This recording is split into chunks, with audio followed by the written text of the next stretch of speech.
He's a wealthy businessman with a penny-pinching reputation, and he's shaking up the Nigerian electorate as he takes on two political heavyweights ahead of the country's 2023 presidential election. You have nothing to fear. Young people in the country say they are desperate for good governance amid concerns about high inflation, a depreciated local currency, and kidnapping for ransom by bandits. And 61-year-old Peter Obi appears to be a messiah of sorts for this generation, aged 24 and below, who make up around 32% of the population, according to the United Nations Population Fund. Wayumi Lube is 24 and is one of the organizers of a movement supporting Obi known as Obedience. The Obedient movement is pretty simple. We're just a group of frustrated Nigerians who want good governance. It's as simple as that. And we're running for presidency. Each and every one of us in the Obedient movement is running for presidency through Peter Obi.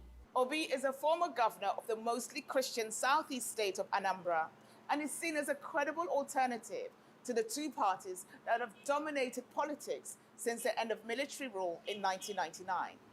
Although his offshore accounts were among those found in the leaked Pandora Papers, which exposed the hidden riches of the global elite in 2021. Obi denies any wrongdoing. The obedience movement is powered by social media and similar to the NSAS protest, also nicknamed Sorosoke, or Speak Up Against Police Brutality, in October 2020. What are the similarities between the NSAS movement and the obedient movement? NSAS was just the catalyst that started all of this. And we took it, we harnessed that pain, that energy, and said, look, we're not going to just let this die. The Sorosoke movement is just a continuation. It's not even just about Peter Obi. Definitely, Peter Obi is the quote-unquote poster child for good governance, but it's about us Nigerians. When do we start to speak up for ourselves? With the elections a few months away, critics say Obi's Labour Party lacks the political structure needed to win an election. But in the meantime, the obedience movement continues to gather pace and gain momentum. Stephanie Busari, CNN, Lagos. All right, time now for the exchange. I sat down with the man you just heard about in that piece, Nigerian presidential candidate Peter Obi. I started out by asking him how he can live up to all the hopes that his supporters have. Mr. Obi, thank you so much for being with us. You are certainly the most popular presidential candidate in Nigeria right now among young people. There is just so much momentum behind you. But here's the problem. Nigerians are used to being disappointed by their leaders. And when you think about some of the problems that are facing the country right now, they're systemic. I'm talking about corruption. I'm talking about oil theft. I'm talking about insecurity. I'm talking about the fiscal hole that Nigeria is in right now. Can all of that really be solved by one person? Well, if you have a leader that is competent, have the capacity and commitment to start dealing with it, you're not going to solve it overnight. But there will be a clear, visible, measurable attempt to dealing with it. And they're things that are solvable. They're things that can be dealt with decisively. But you have to have a leader that, if you look at what he's been able to do in the past, you can say yes. If indeed you do become Nigeria's next president. Nigeria, as you know, is broke. It is barely able to service its debt. It spends so much more than it earns.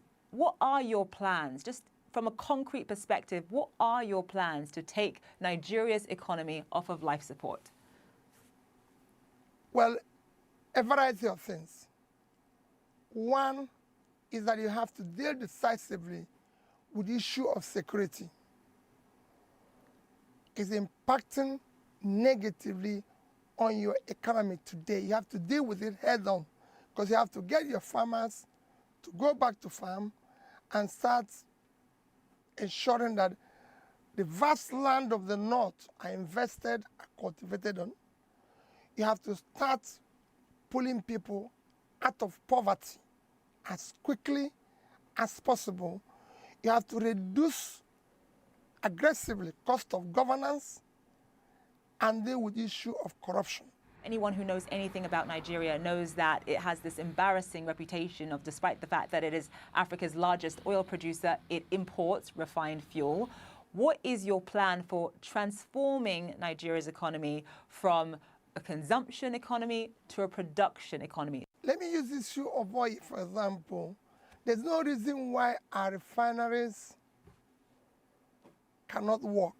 There's no reason why we should not encourage private sector to build refineries and operate them. And they're not rocket science. It can be done as quickly as possible.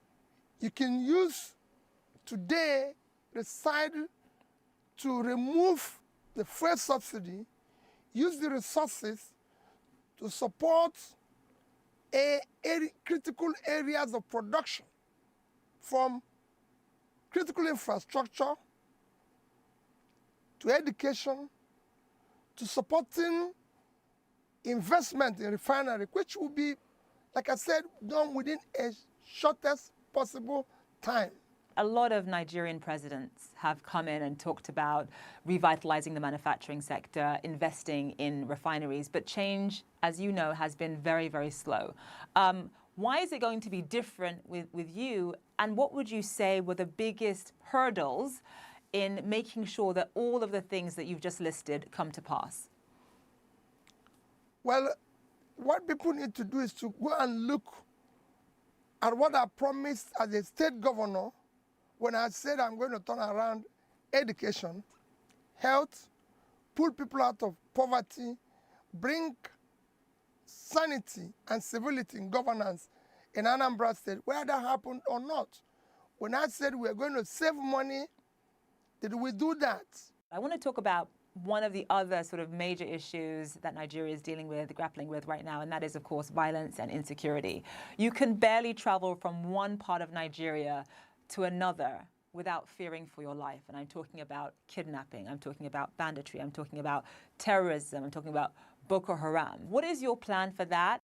You know, I did say that initially that what we need to first head on is issue of security.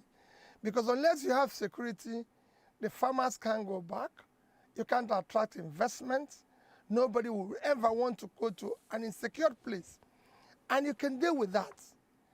There's so many, you need to do a lot of work, reorganize your security architecture, ensure that there's multi-level policing.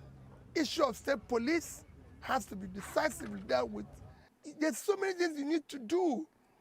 You need to bring in more personnel into the security system, equip them properly, ensure that they are properly motivated to deal with the issue of security, because the need it is the most important thing Nigeria needs today.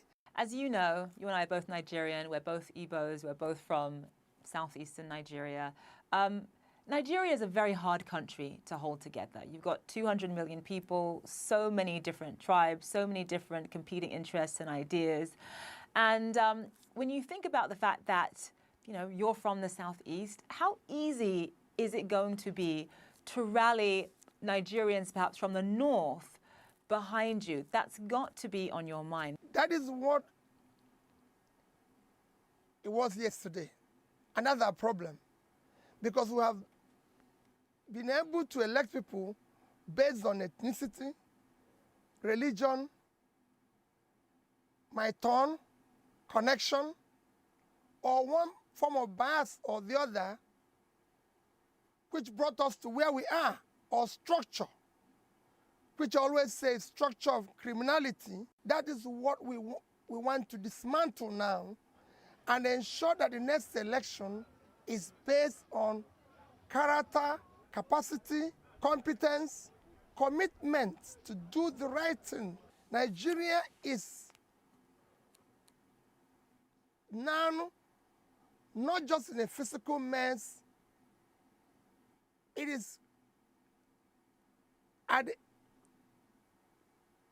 last stage to collapse. The people in the north don't have a secure place. They don't have good roads. They don't buy bread cheaper than people in the south.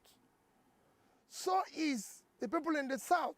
So all you hear about ethnicity, religion, connection, my turn, is elite conspiracy to keep Nigeria underdeveloped. But now we've reached the edge. We can no longer continue this way. Mr. Obi, thank you so much for joining us on the program. Thank you for having me. Thank you.